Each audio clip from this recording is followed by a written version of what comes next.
If you drop a bomb on a solid bar of gold or subject it to extreme heat, it might melt or shatter. But when the dust settles, those scattered pieces and cooling puddles are still exactly that, gold. Every single gram of gold humans have ever pulled from the earth over thousands of years is still physically here on this planet, and it has never left our ecosystem. The metal simply changes form. Gold from an ancient king's vault gets melted down and is eventually woven into the microscopic wiring of a modern semiconductor. These are the tiny crystalline chips that manage electrical current in almost all our modern electronics. The wealth shifts, but the atoms remain. Crude oil carries a completely different, fatal physical limitation. The moment you ignite it, the molecular bonds break apart to release heat energy. At that point, it physically vanishes from the Earth's inventory forever. We have built our entire modern civilization by treating oil like a permanent vault of wealth, when in reality, we are fighting over a bank account that irreversibly deletes its own balance with every single transaction. To understand the true cost of that transaction, we have to look back at how that balance was deposited. You have to rewind the clock roughly 100 million years to the bottom of an ancient ocean. Microscopic organic matter drifts down and gets buried under heavy layers of sand and silt. For this material to actually become crude oil, it has to hit a highly specific ecological recipe: a severe lack of oxygen, rising geothermal heat from below, and crushing physical pressure from above. And once those exact conditions are met, that mixture has to sit absolutely untouched. No geological disruptions, no ecological shifts. It has to bake perfectly in the dark for tens of millions of years.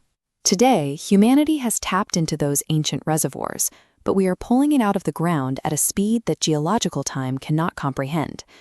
This chart shows the estimated total volume of extractable oil on Earth. In just the little over a century and a half since the commercial oil industry began, humans have already permanently extracted and burned roughly half of all the crude oil this planet will ever produce. A resource that took 100 million uninterrupted years of planetary chemistry to forge has been sliced in half by one single species in a matter of decades. The half that we burned through was the easy half. The shallow reserves and simple terrestrial drilling sites are largely tapped out, which forces our current extraction efforts into increasingly hostile territory. To get to what's left, we are deploying staggering feats of engineering, building floating skyscrapers out in the open ocean to punch miles down into the bedrock of deep-sea trenches. We are pushing heavy industrial machinery into the Arctic Circle, battling thick pack ice and sub-zero temperatures, just to scrape up the remaining fraction of a percentage of global reserves. While the technical difficulty of extraction is immense, the random geographic clustering of these final reserves creates an even greater global risk.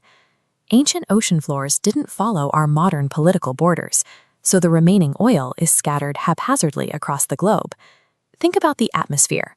Oxygen is vital for human survival, but because it is distributed evenly across every square inch of the planet, nations don't declare war over the right to breathe.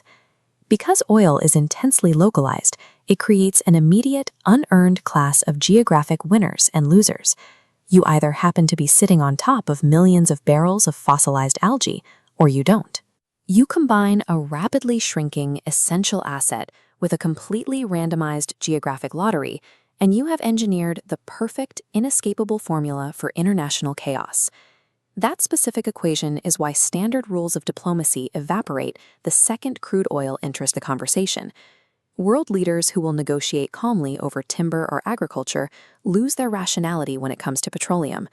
While disputes over border lines and trade tariffs are common, the desperate need to secure a patch of oil-rich geography is the most reliable catalyst for full-scale modern warfare. Nations with a geographic monopoly on oil use their supply as a blunt instrument of power. By turning the taps on and off, they can hold global economies hostage, using scarcity as a tool of total domination. As the global reserve pool visibly shrinks, that leverage only increases. Foreign policy decisions are increasingly driven by a quiet, underlying panic to lock down whatever supply chains are left before they run dry. To acquire a barrel of oil that will be burned and destroyed in an afternoon nations are willing to inflict irreversible damage on international relations, shredding diplomatic alliances and destabilizing entire regions. We rip open the ocean floor, risk catastrophic spills, and pump massive volumes of carbon into the only atmosphere we have, entirely to harvest a liquid that ceases to exist the moment it is used. In the blind pursuit of a finite 100-million-year-old liquid, humanity is actively trading away the few things that actually have permanent value: geopolitical stability, a safe environment, and the peace of our own future.